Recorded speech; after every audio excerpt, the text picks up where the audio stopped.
Hello friends, मित्रांनो नमस्कार. मित्रांनो, आज आपण एका रायटिंग स्किलच्या टॉपिक सह आलेलो आहोत. मागील काही व्हिडिओमध्ये आपण रायटिंग स्किल्स हा टॉपिक घेऊन आलो आहोत आणि वेगवेगळ्या ऍक्टिव्हिटीज आपण सोडून पाहत आहोत, त्याची उत्तरं जाणून घेत आहोत. आज देखील आपण अशीच एक ऍक्टिव्हिटी इयत्ता 12वीच्या ऍक्टिव्हिटी शीट मध्ये असते, ती म्हणजे रायटिंग स्किलची ऍक्टिव्हिटी, ती आज आपण सोडून पाहणार आहोत. विद्यार्थी मित्रांनो, क्वेश्चन नंबर 4B यामध्ये तुम्हाला 3 ऑप्शन दिलेले असतात आणि तिन्हीपैकी कोणत्याही एकाची निवड करून तो ऑप्शन आपल्याला सोडवणं आवश्यक असतो. तर ते कोणते आहेत ऑप्शन? त्यातला पहिला आहे ईमेल रायटिंग, की जो तुमच्या दैनंदिन आयुष्यामध्ये सुद्धा तुम्हाला उपयोगी पडणारा आहे. त्यासोबत दुसरा आहे रिपोर्ट रायटिंग आणि तिसरा असतो इंटरव्ह्यू क्वेश्चन्स. तर या तिन्हीपैकी कोणत्याही एकाची निवड करून तुम्ही एक ऍक्टिव्हिटी सोडवणं अपेक्षित असते. म्हणजे ईमेल सोडवा, रिपोर्ट रायटिंग सोडवा किंवा इंटरव्ह्यू क्वेश्चन. तर या तिन्हीपैकी कोणत्याही एकाची निवड करून आपल्याला हा टॉपिक सोडवायचा असतो. तर तुलनेने आपण ईमेल रायटिंग हा कमी वेळेमध्ये लिहिता येणारा प्रश्न आहे, परंतु त्याही सोबत आपल्याला इतरही काही ऍक्टिव्हिटी माहीत असल्या पाहिजेत, त्याही आल्या पाहिजेत. कारण कदाचित एखाद्या वेळी जर ईमेल रायटिंगवर एखादा अवघड प्रश्न आला तर आपल्याला इंटरव्ह्यू क्वेश्चन तरी सोडवता आला पाहिजे, म्हणजे पर्याय आपल्याजवळ असला पाहिजे. तर मित्रांनो, इंटरव्ह्यू क्वेश्चन्स हा जो भाग आहे तर तो त्यामध्ये तुम्हाला एक विशिष्ट फॉर्मॅट दिलेला असतो, पॉइंट दिलेले असतात, हिंट्स दिलेले असतात आणि त्या हिंट्सला अनुसरूनच आपल्याला प्रश्न तयार करायचे असतात.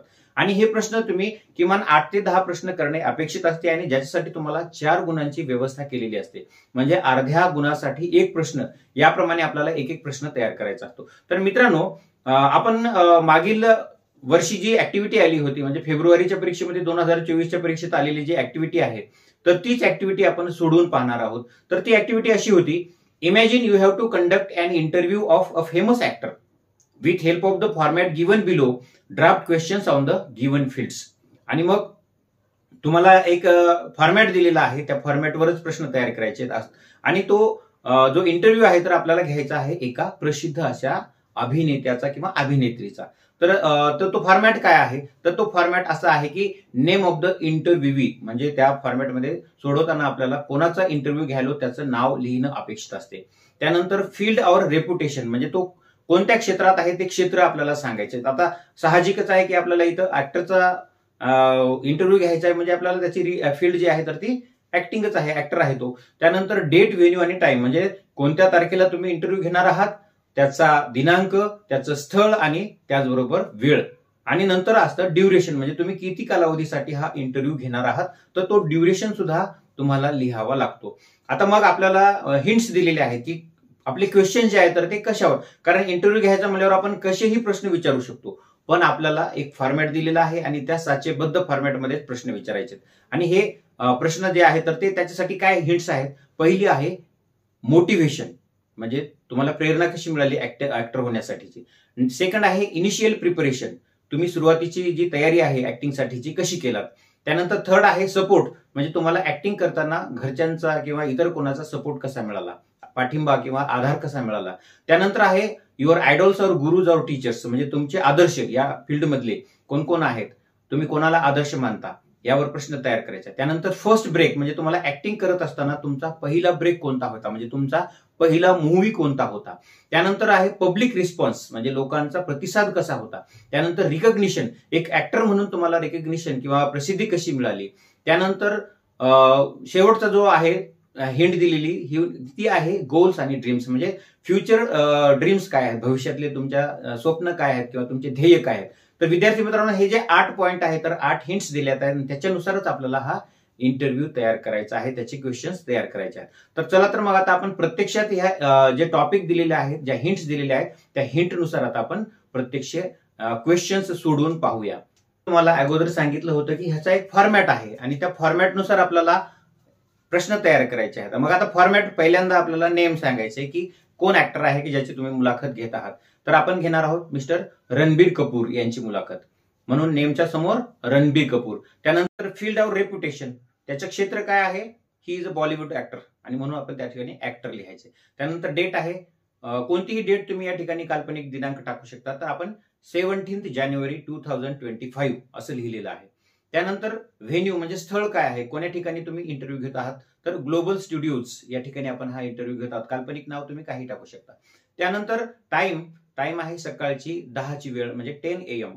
आणि त्यानंतर ड्युरेशन म्हणजे कालावधी, आपल्या इंटरव्ह्यूचा कालावधी आहे हाफ एन आवर, म्हणजेच अर्ध्या तासाचा आपला इंटरव्ह्यू असणार आहे. मग आता आपल्याला जे हिंट्स दिल्या होत्या तर त्या हिंट्सनुसार आपण काही प्रश्न तयार करू शकतो. तर आपल्याला पहिली हिंट दिली होती मोटिवेशनची. मग त्याच्यावर आपल्याला प्रश्न कसा तयार करता येईल?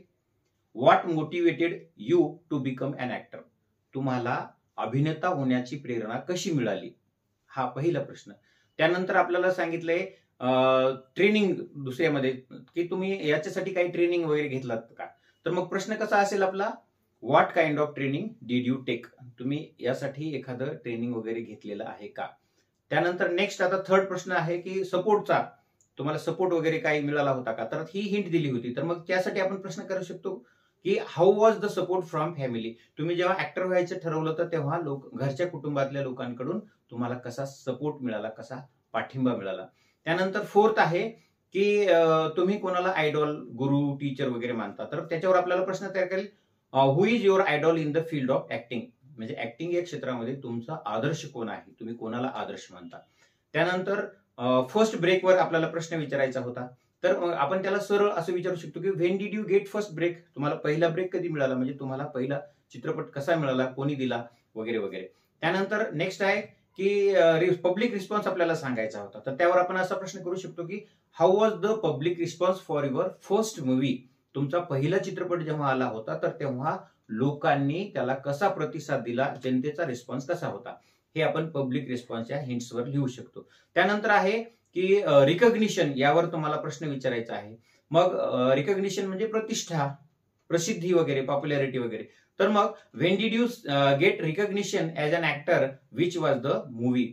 तुम्हाला ऍक्टर म्हणून रिकग्निशन म्हणजे पॉप्युलॅरिटी, प्रसिद्धी कशी मिळाली आणि तो चित्रपट कोणता होता? हे आपण या ठिकाणी मांडू शकतो. त्यानंतर शेवटचा आपल्याला विचारायचं होतं की तुमचे ड्रीम्स काय आहेत, गोल्स काय आहेत? तर या ठिकाणी तुम्ही विचारू शकता की what are your dreams or future plans? तुमच्या भविष्यातील योजना काय आहेत किंवा तुमची स्वप्न काय आहेत, असं विचारू शकतो. तर हे झाले 8 प्रश्न. 8 प्रश्न आपले अॅक्युरेट झालेत. पण असंही असेल की तुम्हाला कदाचित वाटेल की एखादा प्रश्न जर चुकला वगैरे तर आपण एक्स्ट्रा 1-2 प्रश्न तयार करू शकतो. तर आपण आणखी एक एक्स्ट्रा प्रश्न करूया की जसं आपण एखादी मुलाखत घ्यायलो तर तो श्रोत्यांना काहीतरी जाता जाता सांगत असतो, संदेश देत असतो. म्हणून आपण या ठिकाणी त्यांना आपण विचारू शकतो शेवटचा प्रश्न की what message would you like to give budding actors? म्हणजे जे या ऍक्टिंगच्या फील्डमध्ये येणारे नवीन जे कलाकार आहेत, ऍक्टर्स आहेत, तर त्यांना तुम्ही काय संदेश द्याल? तर ह्याप्रमाणे मित्रांनो 8 प्रश्न आपण तयार करून घेतलेले आहेत आणि शेवटी मग आपण थँक्यूने या इंटरव्ह्यूची समाप्ती करणार आहोत, शेवट करणार आहोत. मग शेवटी आपण thank you for giving your valuable time असं एक वाक्य लिहून आपण या इंटरव्ह्यूचा समारोप करू शकतो. तर मित्रांनो, इंटरव्ह्यू क्वेश्चन्स कसे लिहायचे, हा प्रश्न कसा सोडवायचा, हे तुम्हाला आजच्या या व्हिडिओ लेक्चर मधून निश्चितच समजलं असेल. पुन्हा भेटूया एका नवीन टॉपिकसह. तोपर्यंत कीप लर्निंग, कीप ग्रोईंग.